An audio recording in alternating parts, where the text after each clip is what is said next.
Hello everybody, I'm glad that you could hang out with me today while I draw some digital art on a Cintiq Pro 32 using Corel Painter 2019. If you don't know who I am, I'm Aaron Rutten, and it is my mission to help artists like you enjoy digital art and learn some new skills along the way. So let's go ahead and jump right on into it. In my last live stream, I wanted to be able to show this while I was drawing on it, but I had some camera troubles and so I couldn't, but now I can. So voila, the 32. I don't have a stand for it, so it's using its legs to kind of angle up slightly on my desk. Not ideal, but it works. I have it a little bit in my lap as well, like the bottom edge is kind of resting on the arms of my chair. This thing is a beast. It's pretty big, so I don't know if that's a good thing or a bad thing. But I wanted to be able to do some actual drawing or painting on it for demonstration's sake for my review, and I figure there might be some questions that'll come up that I wouldn't have thought of about the device that you might ask. So feel free to comment in. Let me know if you have any questions about the Cintiq Pro 2432 or just about digital art in general, and I'll answer those questions while I do a painting. I'm always open to suggestions, so if you have a suggestion of something you'd like me to paint, feel free to comment in. I'll just go ahead and get started here doing something, so this isn't all me talking. I want to go ahead and just fill the canvas with a color. I'll put touch off for now.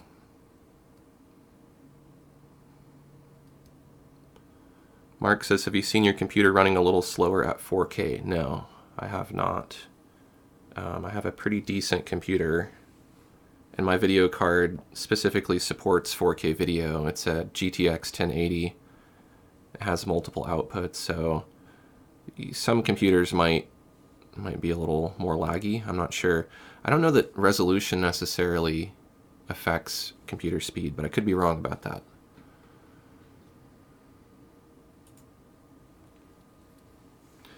I'll go ahead and hide that.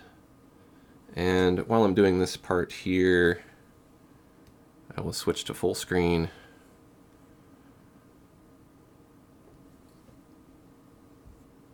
Let's zoom out a bit here. Actually, no, we can leave it like that. But what I want to do here is just, when I set up the camera ahead of time, it's always hard to get a feel for how it's actually going to look. So like it might be too washed out, but fortunately, through the magic of technology, you can go in here and just tweak the ISO on my camera until we get it looking a bit more how it looks to me. So the Cintiq itself is going to be a bit darker, but this is a lot closer to how the painting should look. Maybe like that. That's good.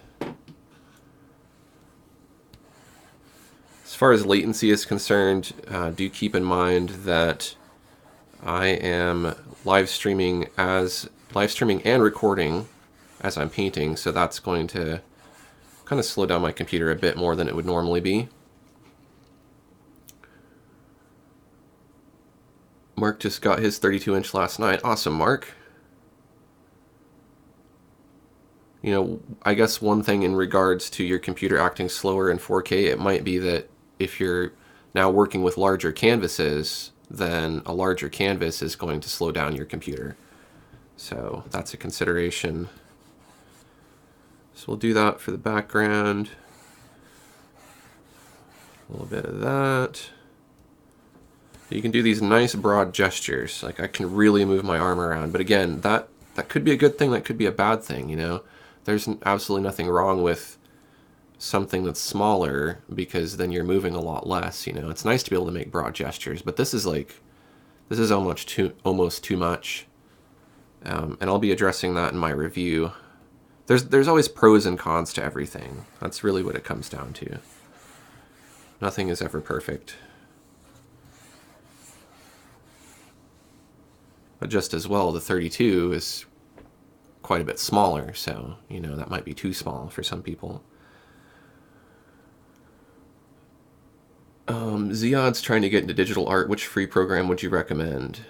I have a video you can watch on that. Just search my channel for free art apps. Something should come up. because then I actually compare a bunch of different applications side by side. A good free one, just off the top of my head, would be Krita. Krita's free. It's one of the more robust applications. It can do a lot, and it gives you pretty good results. I'm not going to answer any questions about laptops or tablets or anything like that, because I have a lot of videos on that too, and I can just do a better job of explaining it in a video rather than in a live stream. So definitely check those out on my channel.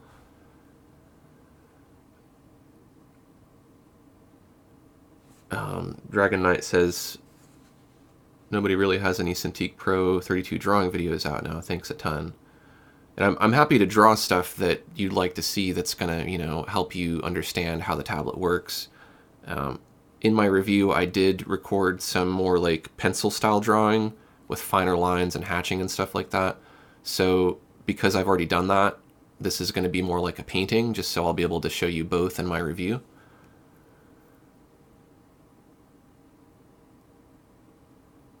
Vanica has a good question. Is there a way to rotate your mountain knife without the art pen? Yes, there are a couple of ways. Short story, to make the description short. So right now I am using the Broken Paint palette knife, and the pen that I'm using here is the Pro Pen 2, which comes with the Cintiq 32. This does not support rotation. It does support tilt.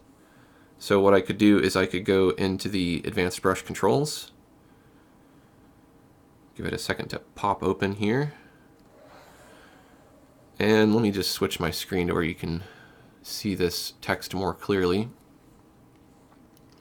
Under angle, you have the angle expression, which is set to rotation. If rotation doesn't work, then you could set it to tilt if your pen supports pen tilt.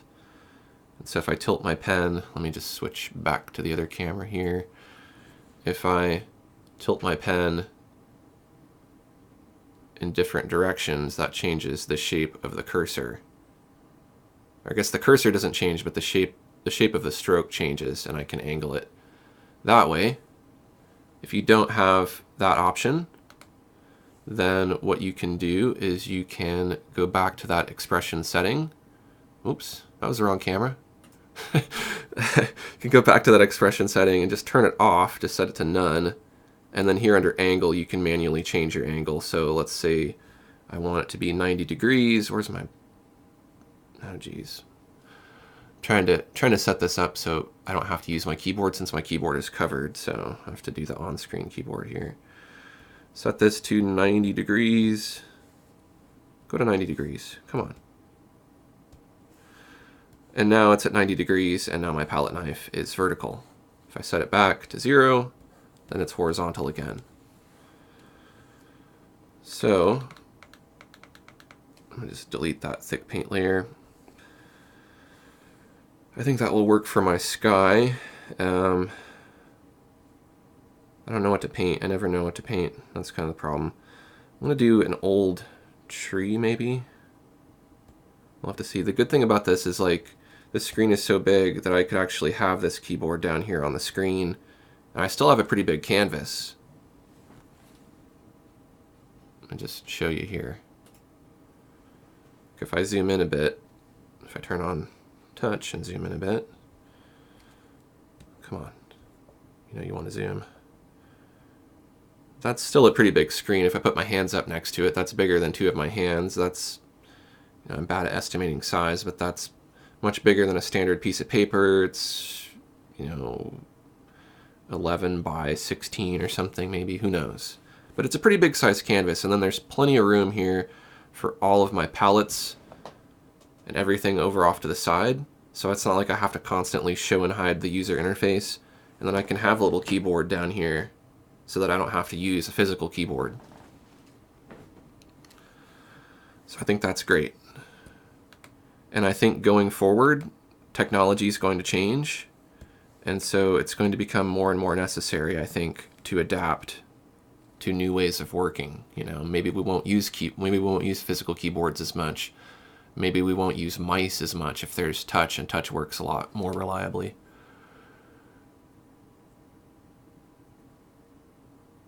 Oh, I'm sorry, I answered Vanicut's question incorrectly. So you asked about the mountain knife. Instead of using mountain knife, use broken paint. I didn't see the mountain knife part. The mountain knife is a little bit unruly. We'll use it for this painting.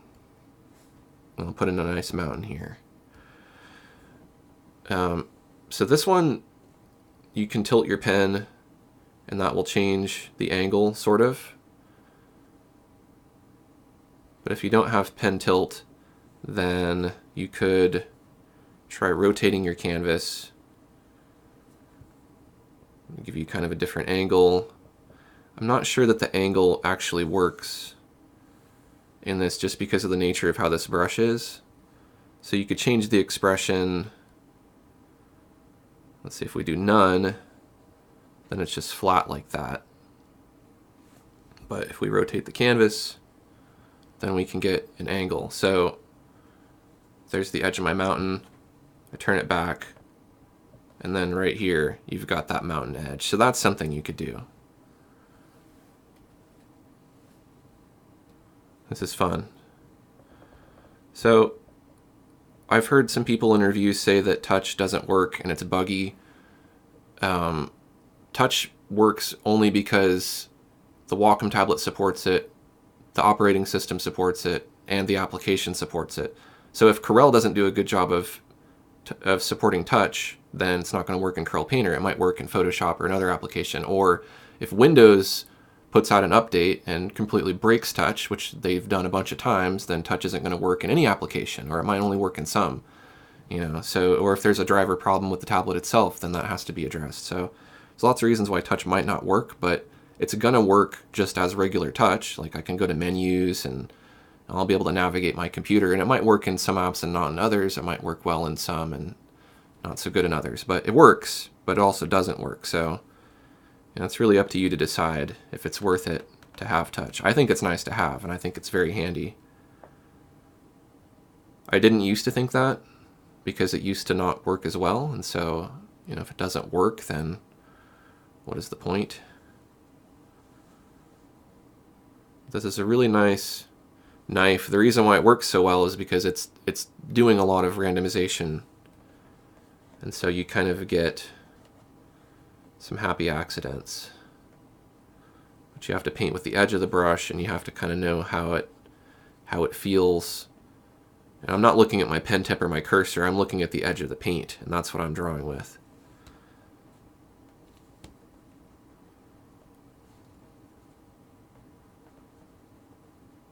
And you can always make your brush quite a bit smaller. And you can go in here and put in some smaller lumps like this.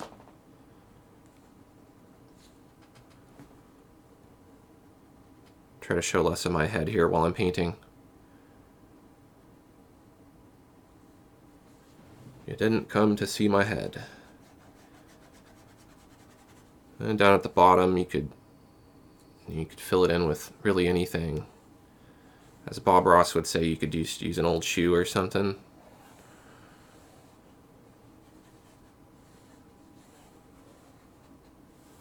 Doesn't really matter. And now you got a nice mountain edge that's not overly simplified, but then with all this detail, you're going to have to, that's more that you're going to have to paint to add the highlights and the shadows and stuff like that. So the more peaks you have, the more detail you have to make, but the more peaks you add, the more realistic it's going to look, because there aren't too many mountains that are just, like pyramids.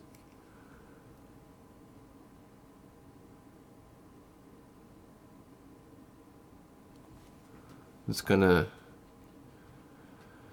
take a peek at the comments here. Ziad wants to know, what do I think of artists drawing on the iPad Pro using the Apple Pencil? I've let too many generations of the iPad go by, and I haven't tried the Apple Pencil myself, so I'm inclined to say, it's probably not like the best option, but it's probably not the worst option either. Because I do like Procreate. I think Procreate's really good. I haven't used it in a long time, but the version I used a long time ago was actually a pretty robust art application. And as long as you have pen pressure, it doesn't really matter how much pressure you have. If you got a tablet and you got a screen and you got a good art application, you can make great art. So, I think it's great that people who like Apple products have something decent to draw on. That's something nice I'll say about it, but without having tried it, you know, it's hard for me to say it's good or it's bad or whatever. You know, there's definitely a size consideration too. Like if you're going to draw on a display, it's kind of nice to have something that's larger rather than something that's smaller. You know, trying to draw on a phone is impossible, but people do it. It's impossible for me. Okay, so now I'm going to select layer content. I'm gonna switch a bit just to kind of keep things fresh here. And I'm gonna go ahead and name that layer, if it'll let me. Click, click, click, come on. Let me name you, please. I think something is not happy here. Maybe it doesn't like my selection. It's like, sorry dude, I don't like your selection. Okay. Fair enough, Corel Painter, fair enough. There's a lot going on in this selection, believe it or not, so I think it's not too happy about that. So it's slow here. So what I'm going to do is I'm going to quickly put down some thick paint so that it's hopefully happier. It doesn't crash. I might even just go ahead and save this. You can't, it's on another monitor, but I assure you I'm saving it. Okay. I'm going to get my art pen. Where's my art pen? That does sense rotation.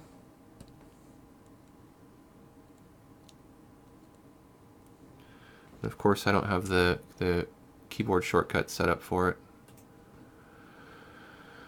So I will just, this will be a lesson in how I set up my pen.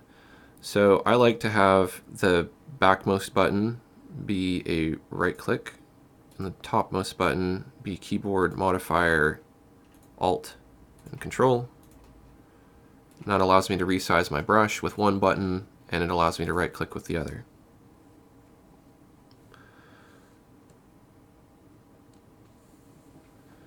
So I'm going to switch to Broken Paint.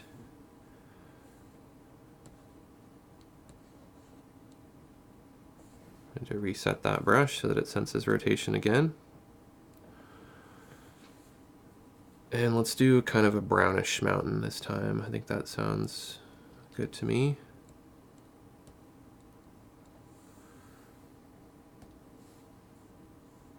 So what I was saying earlier about the peaks is each of these peaks now is going to need its own highlight side. If it's a three-dimensional object, kind of like a pyramid, it's a bunch of pyramids clumped together. Then when the sun is on one side of the pyramid, that side is darker. Or I'm sorry, when the sun is on one side of the pyramid, that side is lighter. The opposite side is darker. Come learn about art. On the light side of things, things are darker. You know, the way that information and facts work in the world nowadays, I could probably get away with that. People will believe just about anything. Not you people, but just some people.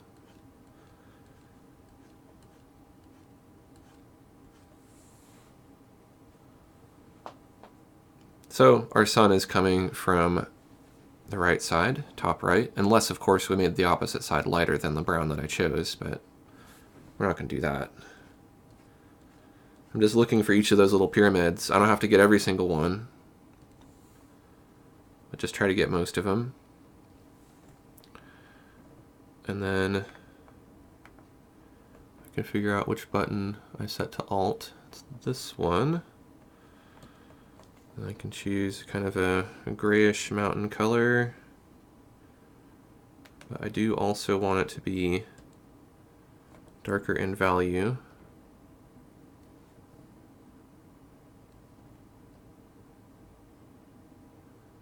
I'm going to try something like that. A little bit darker.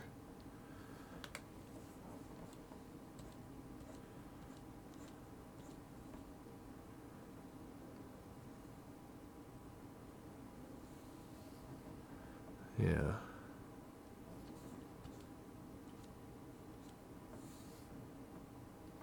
Hunting around for a color I like here.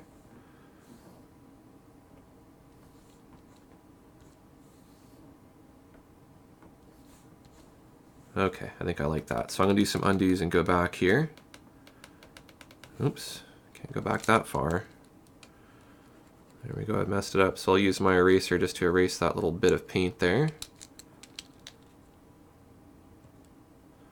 It's potentially one reason why you might want to put your highlights and shadows on separate layers.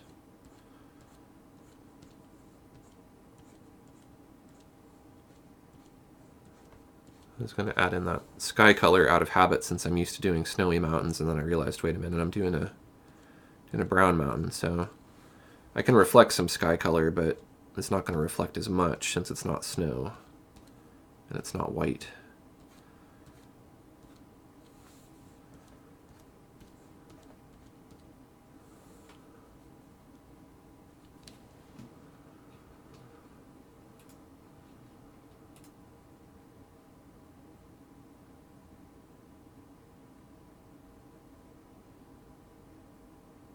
I'm just looking at comments here.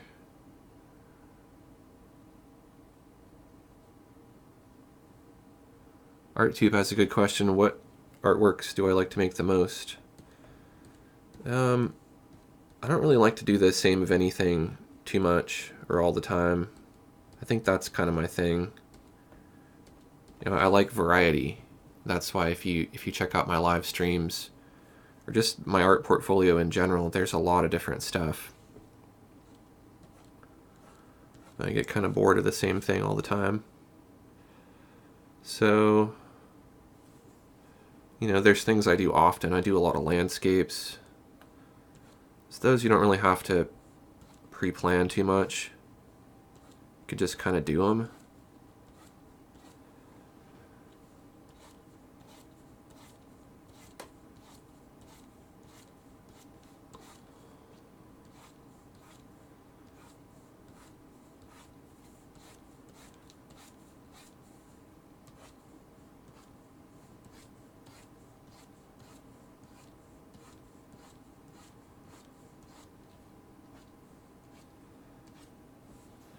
So you can see I'm just kind of putting it in, and it requires the right amount of pen pressure to make it work. And you got to have heavy pressure to get the paint on there real thick, and then lighter pressure to let it break. Just like if you were doing it with a real palette knife.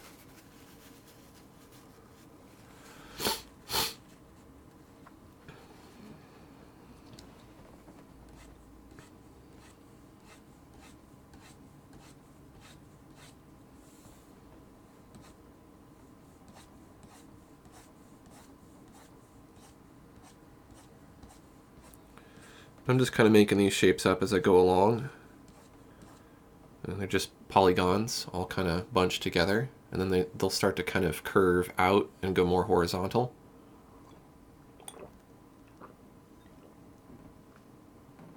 And then I'll go ahead and sample this darker blue color. I'm going to make a thick paint layer.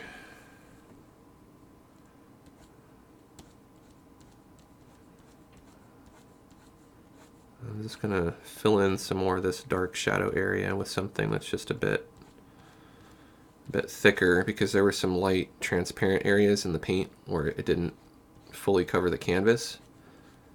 I just don't want too many of those showing through because they're a bit too light. So essentially what I'm doing here is I'm kind of just putting the shadows back in.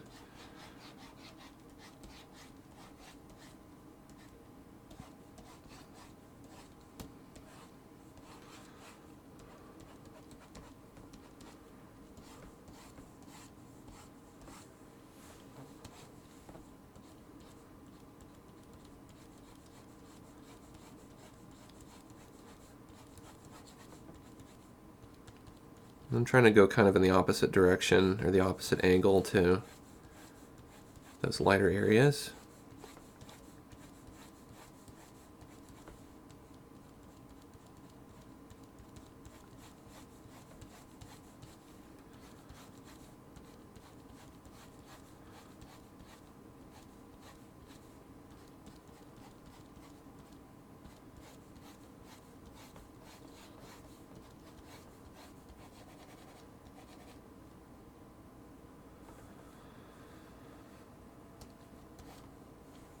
Okay, I've deselected my active selection there. Just putting in a few little holes here, poking some holes in what we have.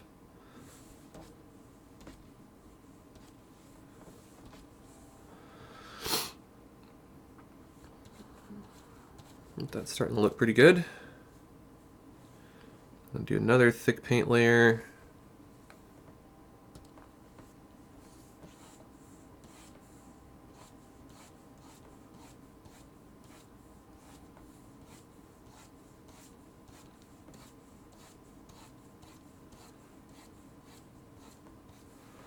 Have that piece kind of come out like that.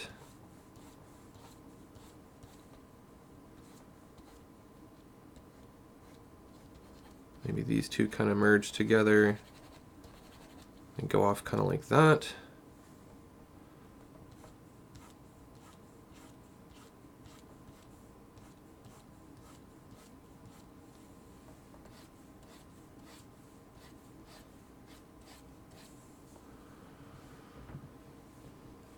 Okay.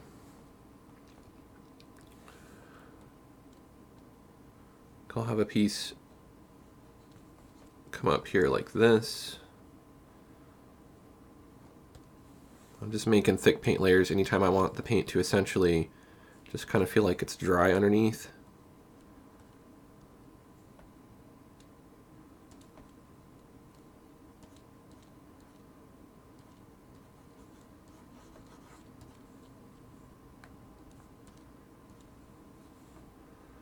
There's a little lump there that sticks out.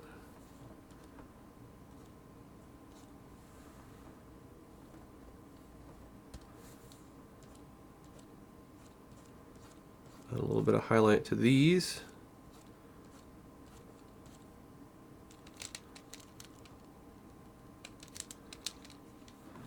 Now it can help to have that selection of your mountain.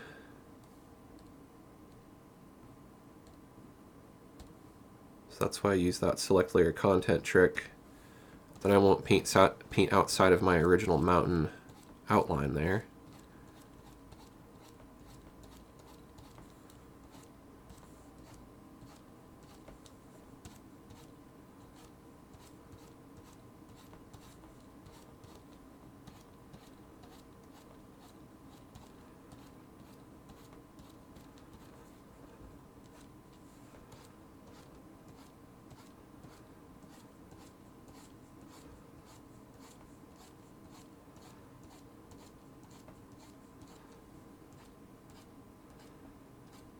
This is feeling a bit more responsive for the pen pressure, and it could be because it has higher pressure levels than I'm used to. But it feels like it's a bit easier for me to get that broken paint effect.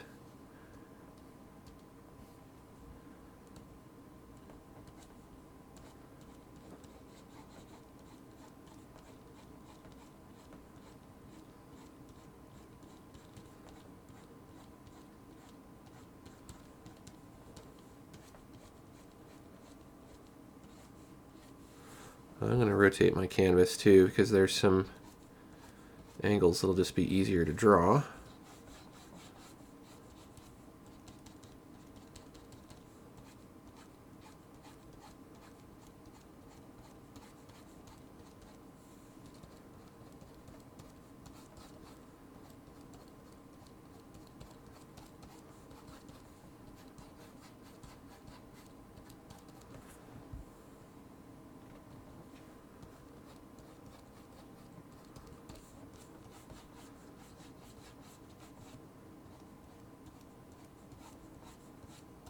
This is definitely not my fastest mountain painting technique, but I feel like the results it gives you look a lot more detailed and more painterly.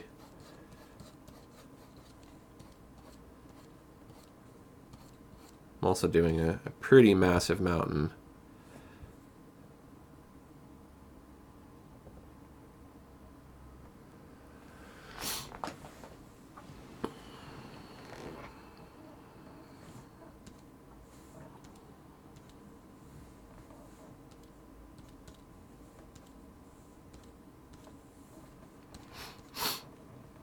Okay, it's getting there.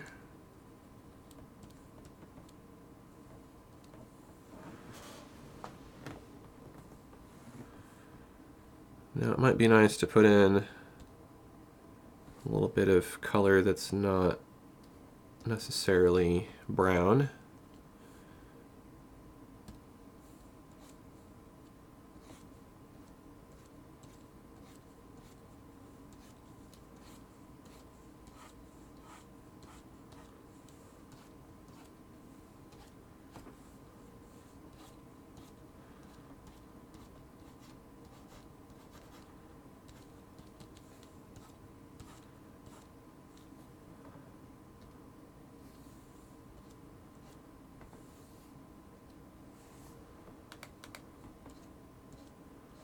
On the opposite side, we could kind of imply that using a kind of bluish gray color.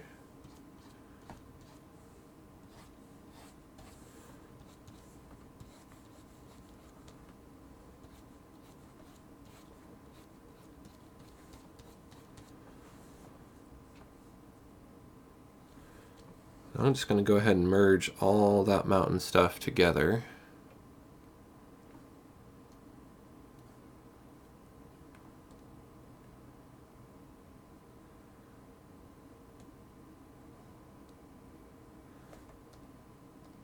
And there we go. Our mountain's just one single layer now. I can go in and I can blend it if I want to. Let's do this. Let's make this. Oops, that's not right. It's popping up weird menus here.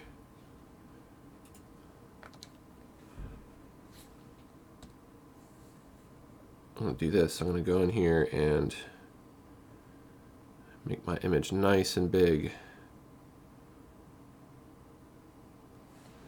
There. Now you can see a nice big gesture.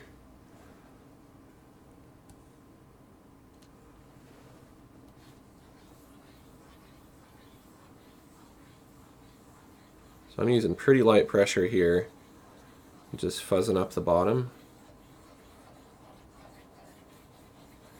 I'll start to lightly come up into that. Kind of pull down some of it, following the direction of the mountain. That sets it back into the distance. It helps kind of pull out some of those details. I want to use too heavy pressure though, because you'll destroy all of your nice work. Something like that looks pretty good. Zoom out and see how it looks. Bring back my UI. So see, it's really handy to have this EK remote because I'm getting a lot of the stuff done that I would use the keyboard for with this remote and with the shortcuts on the pen, and only when it comes time to name layers do I really need a keyboard, and in that case then I have this on-screen keyboard here. You could also do what? Oh, technology. It's trying to delete rather than enter the text. I'll just do MTN for mountain.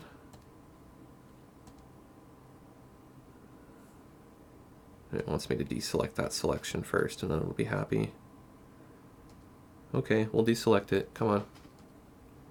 Select none. There we go.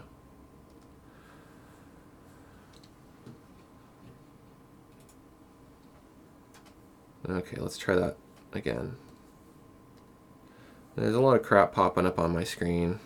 That's going to take some getting used to.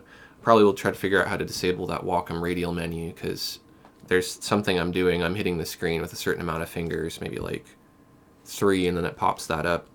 I might accidentally do that when I'm trying to do something else. So I labeled my layer using the on-screen keyboard, so I don't really need a keyboard. It's okay that it's covered up.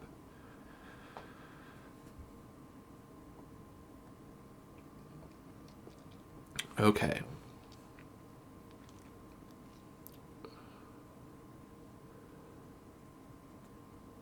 Just checking up on the comments here.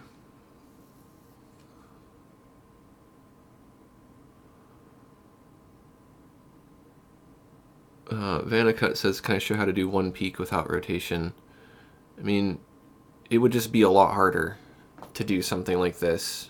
You know, you'd have to have some patience. I think at this point, I don't think I could really do that without messing it up. I wish I'd seen that comment earlier.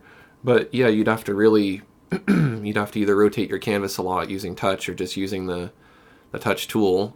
And then maybe just, if you have a lot of peaks, rotate it one way and then do one angle on all the peaks. Then rotate it the other way and then do that angle on all the opposite sides. Or same goes if you're going to actually rotate the brush itself. But yeah, it is more tedious. This mountain technique has developed over the years. If you go back and you look at my very first mountain painting tutorials, they're entirely different, you know? It's really changed a lot.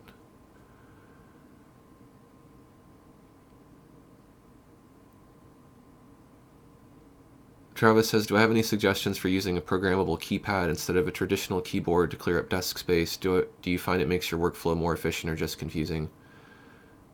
I don't have any experience with like the little miniature part, you know, it's like part of a keyboard kind of broken off and it's got buttons on it. But to me, that would be basically the same as this. This is just smaller and, you know, but it does the same thing. It doesn't have, you know, up, down, left, right or whatever, but you can assign any of these 17 keys to do whatever you want. There's a touch ring to zoom in and out and make your brush bigger or smaller. And that works well for me. You know, I don't have to, this doesn't take up any extra space. I mean, you might not have a Cintiq, so in that case, you might not be able to dock your remote here, but you can still use this remote on something other than a Cintiq. So you could get one of these for your computer instead of a keypad, and all you need to do is plug in the little USB dongle, the receiver, and then this thing will work. So that's the only external keypad thing that I have experience with. Vanicut's got to go. See you later, Vanicut. Thanks for the questions. Okay, so I'm going to put some land here in front of the mountain. Make sure that my canvas is rotated back upright. And let's see, how do I want to do that? Let's have some fun here.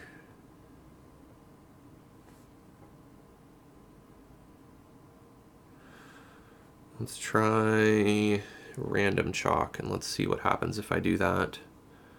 Just going to experiment here. I have so many brushes, it's like there's a lot of brushes that could do basically all the same thing. So it really just comes down to whatever you feel like doing sometimes.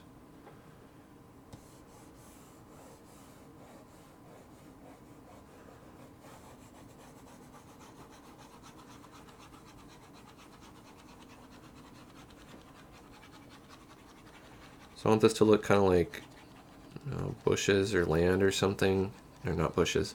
Bushes or trees or something very far away, kind of going up the mountain.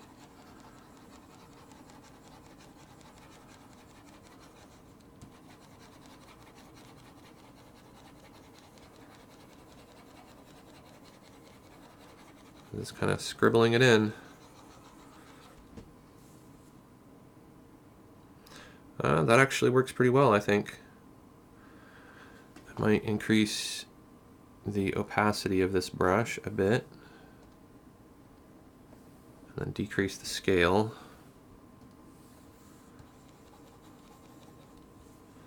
That's too much.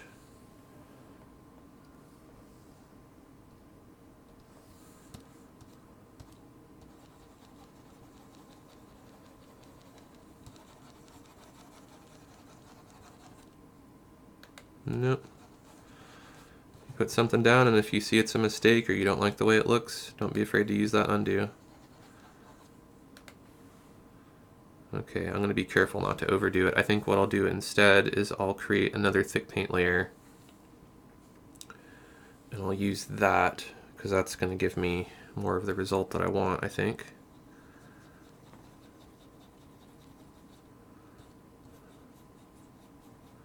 I'm using very, very, very light pressure here.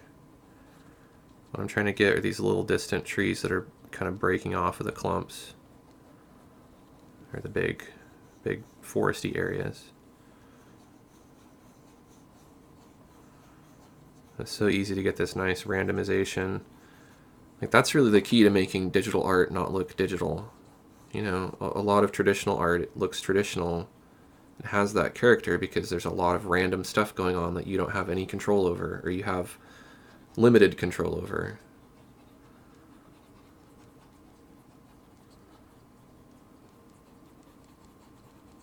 And the more they add in that randomization to digital art, the better it gets at mimicking traditional art. And that isn't to say that all digital art needs to look traditional. That, you know, that's just a style that some people like. Other people like a style that doesn't look traditional at all and it looks purely digital. And there's no right or wrong way to do it.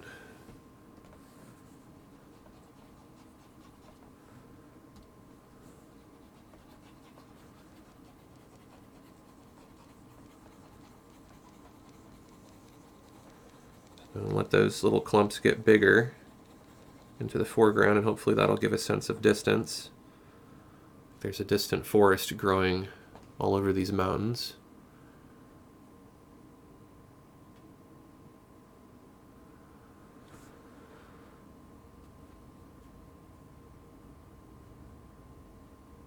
And then what I'll want to do is I'm going to merge that layer down with the layer underneath it. I'll turn on preserve transparency, and I'm going to glaze it a little bit. Maybe we'll use messy dab instead, because in these shadow areas it should be more blue.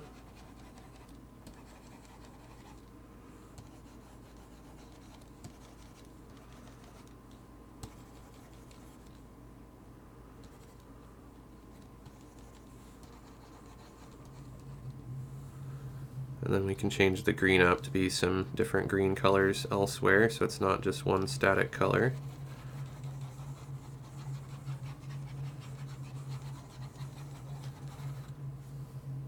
Even put in some yellows and browns and whatever else you want.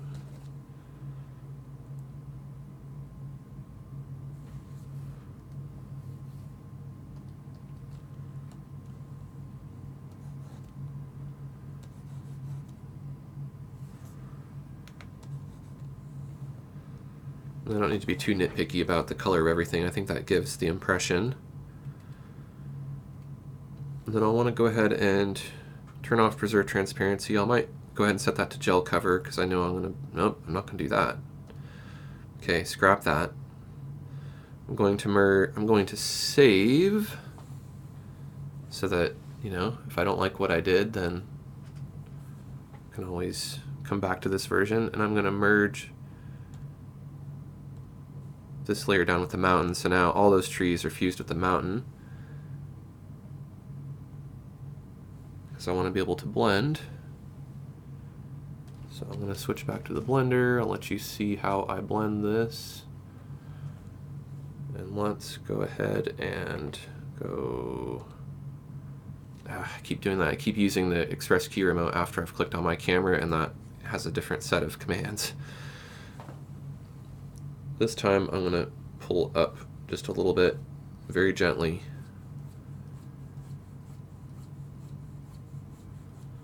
That's going to fuse those little speckles with what's underneath. It's also going to pull them up and make them look a little bit vertical, like they're distant trees. But again, use very, very light pressure. Then here in the foreground, I'll give it a bit more of a pull. But again, not too much. You could pull down too if you want to, but I'm kind of pulling up. I feel like that works better because then you can taper off your stroke. Down near the bottom I'll pull down because I don't have much of a choice. I'll zoom back out. That's a good way to make a million trees, or to give the impression of a million trees. I'm pretty happy with that.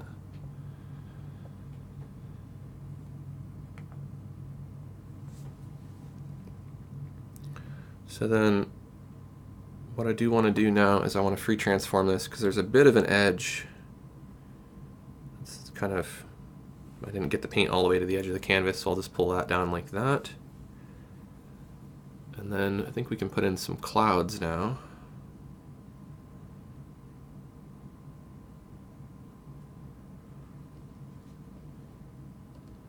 Just trying to think of how I want to do those. There's so many different ways to do clouds.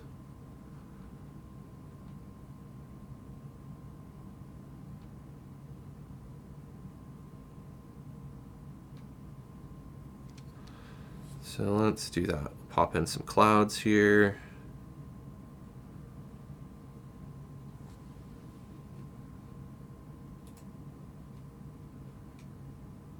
Sorry, I'm looking at the comments here.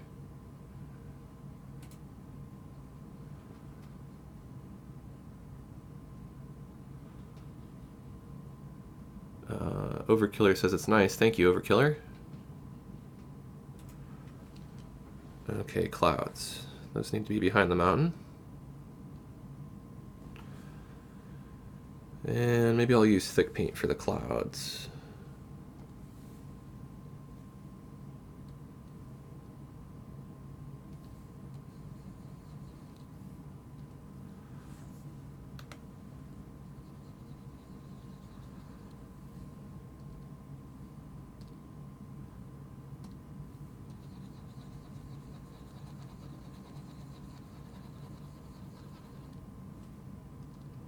And we'll try that brush look.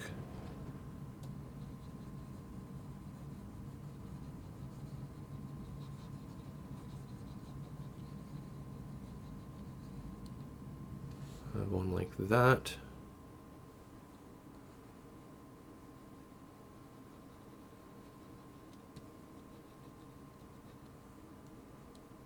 And see, it helps you draw these random shapes when they just look really random to begin with. You don't have too much control over them and they can break up the way that they want. That's just less to think about. Now I do want the thick paint to not be so thick, so I'll just reduce the thickness. We'll just have it be flat paint like this.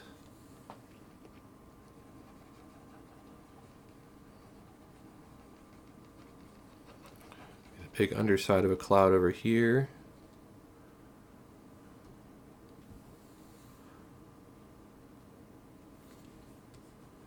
Maybe a little stringy one going right off there like that and that. A little stray little puff right there. Just making it up as I go along.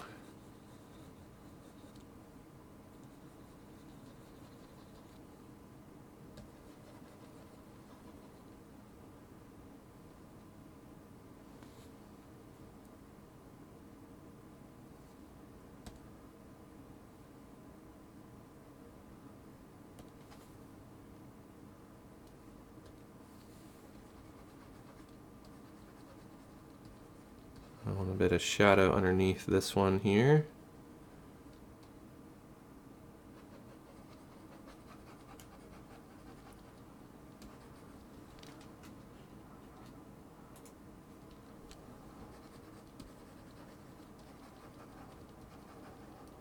I'm just painting wet into wet on this one.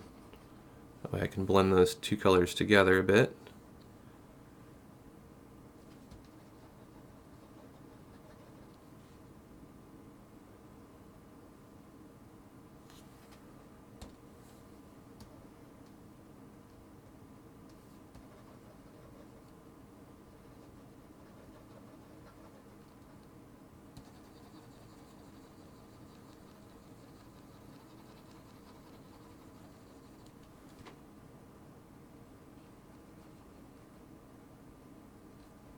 I'm going on top of it with dry paint here.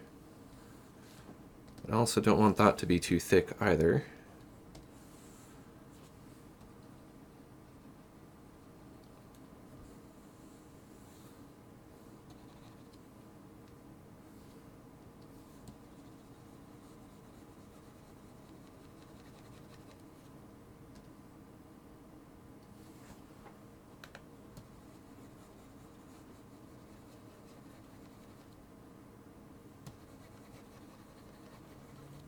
I'll have that one there be a bit darker.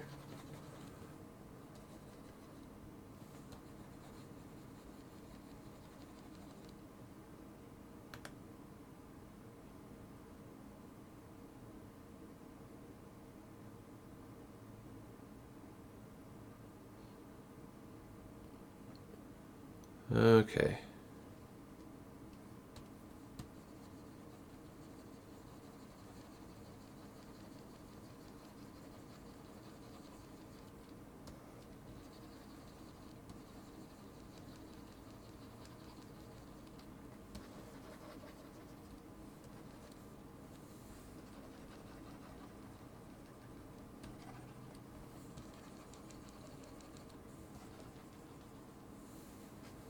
Now I'll merge those clouds down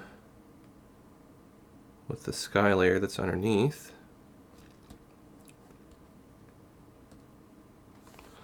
And I can blend those. I think well,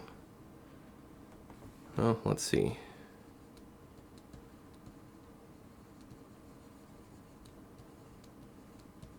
I'll hit them with an oily blender first.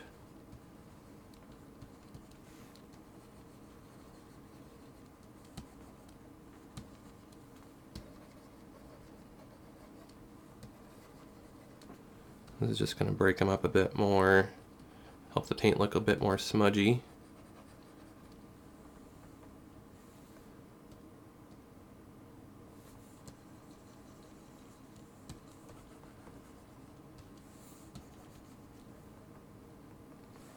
Then I'll merge those with the background a bit, or not a bit, but entirely.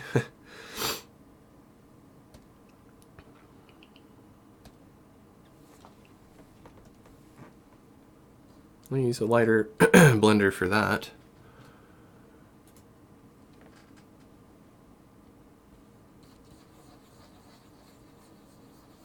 Don't want to do it too hard, so I'll show you what happens if you do it too hard.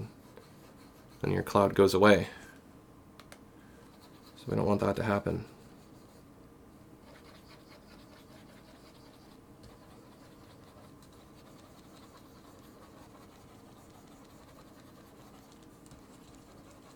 We don't want them to go away, we just want them to go into the distance.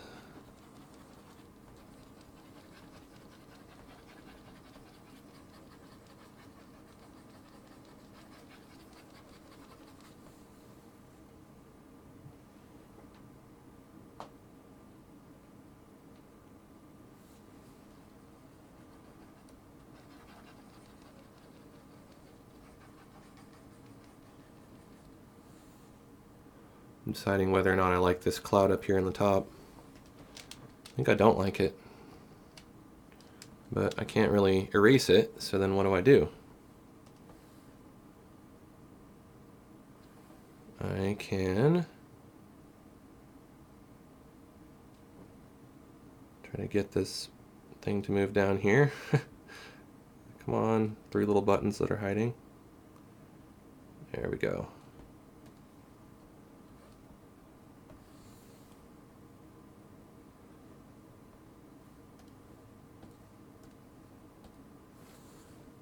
I can use that just to push this right on off the canvas.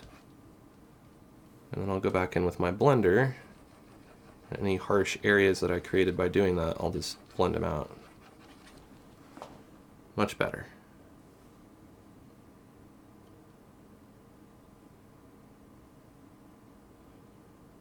I think with that, I'm getting pretty close to having a finished painting here.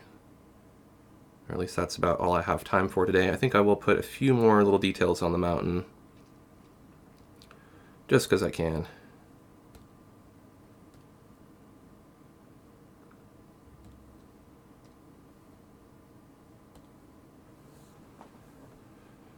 So let's use broken paint again.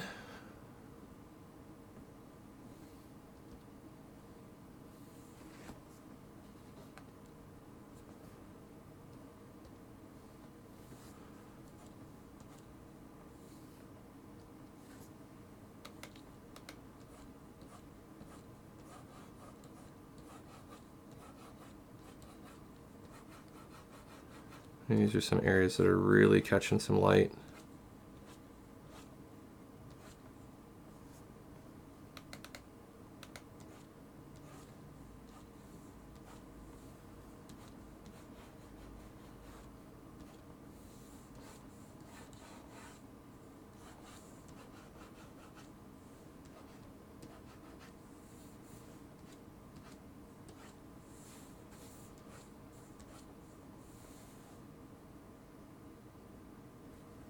And if you overdo them, you can always reduce the opacity. That's the beauty of doing this in layers.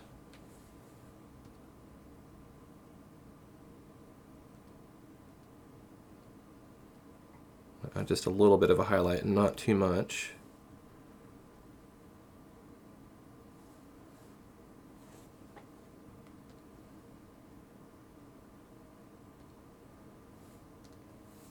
And of course I want to blend that again.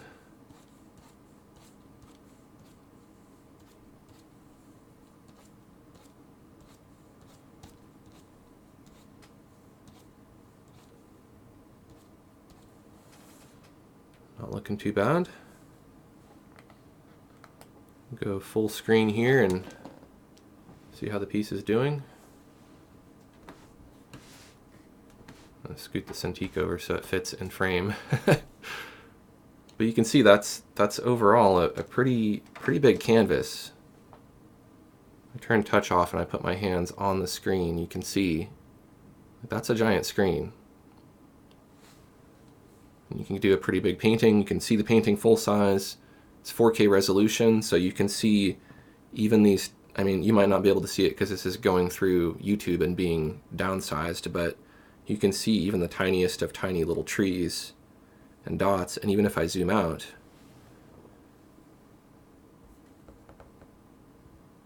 you can still see a lot of those very, very tiny dots because there's so many pixels here and such a high resolution.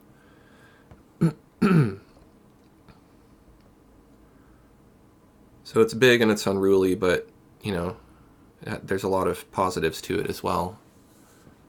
But all of that I will talk about in my upcoming review, which I'm still working on.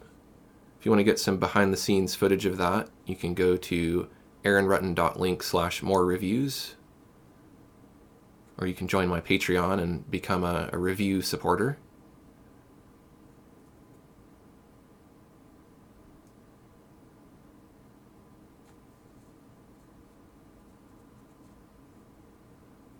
Lord Ahab says, which tablet is this one? This is the Cintiq Pro 32. So I'll go ahead and just maybe answer one more question here, and then I'm going to call this finished. I might as well save this. That would always be good to do.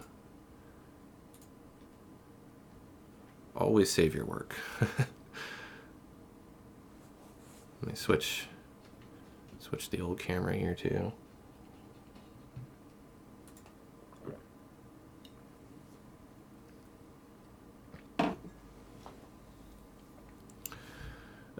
Exit said, just joined your channel, love your content, really inspiring me to pick up my pencil again. That's awesome. Glad to have you on this channel. Rochester says, looks great, thank you. Zlot says, have I ever gotten into animation? I've dabbled with it a bit. There was a period of time when, you know, I wanted to be an animator to some degree, but after putting in a lot of the work to like try to learn animation and do voiceovers and write a script and all that stuff, I was like, that's a lot of work. A lot of work and not really exactly what I want to do. But eventually, at some point, I probably will get back into it and I'll make some more animations. Brandon says, did they improve the touch on the 32? Any false palm touches?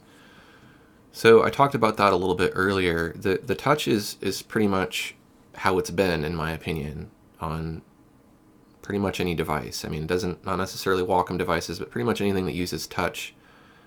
You know, you're going to have some interference, you know, like if you touch the screen in the wrong way and that's your fault, then the screen's going to behave as it, you know, as you wouldn't expect. So, you know, if I have my palm here and I'm drawing, my palm's not going to set anything off.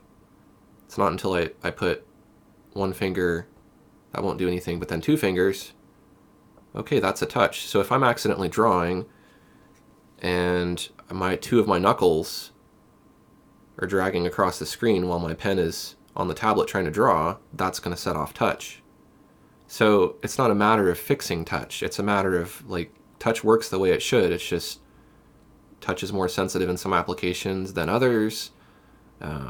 Some people, like, I started out pressing really hard, and I found that actually what works better is if you press really light, then it's more responsive. In Corel Painter, touch didn't work that well. It worked in Photoshop, it worked in other applications, but since Corel Painter in 2019 came out, now touch works great in Corel Painter. But I found in Photoshop now, it doesn't work quite as well. And touch goes through all these different iterations of working and not working, and a lot of that is due to the software being updated, your operating system being updated, or the Wacom tablet driver being updated. And if any one of these things gets out of sync or doesn't work, then touch might not work. So it's not a flaw of the tablet. The touch works as it should on the tablet. It's just, is it going to work in every single app perfectly and consistently all the way across? No. But it works. So for the people who are saying touch doesn't work, I disagree. You can see that it works. I've been using it throughout this whole painting. Has it done a couple of things I didn't want it to do while I was painting? Yes. I went like that and I popped up that thing. I didn't want that to happen. Well, guess what? I can disable that gesture. So that's my fault. That's not a problem of the tablet. So, you know, it is what it is. That's where technology's at as far as touch is concerned. It's pretty good touch, pretty nice touch in my opinion. Much more reliable than it's been in the past for sure.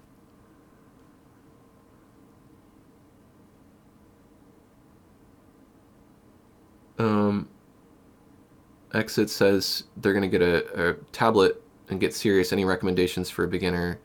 Go to, let me do this. I'm going to move this thing back up here, and I'm going to go switch back to my face. Oh, this thing is heavy. It's like picking up a TV. I'm going to scoot back here a bit. Here, I'm just going to tell you everything I'm going to do. Every single move I make. I'll put in a link here. This will probably be the easiest way for people who are interested about tablets. Now, I have a lot of different videos. Oh, it's all caps. Great.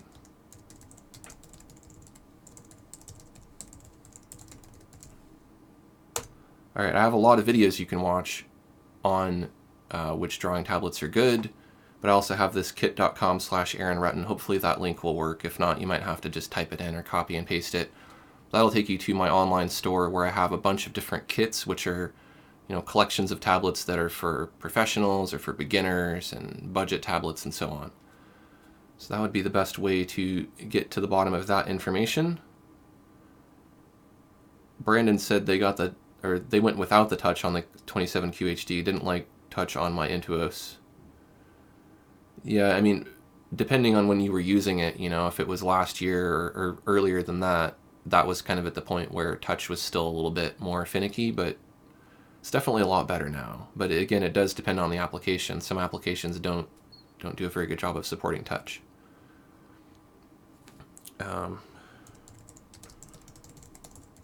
So I'm going to go ahead and call this a finished live stream. If you're interested in becoming a member of my channel, you can get all kinds of members-only perks, access to early releases of new videos, Discord access, you can get special badges and emojis. Just click that join button down at the bottom of this video. Or, if membership's not your thing, you can also click that $sign at the bottom of the chat for Super Chat and throw $1 or $2 my way to show your thanks for this live stream and to encourage me to keep doing more live streams like this, because you know what? Artists gotta eat too. Thanks everybody for watching, and I will see you next Wednesday for another live stream. Until then, have a great morning, evening, or afternoon, wherever you're at.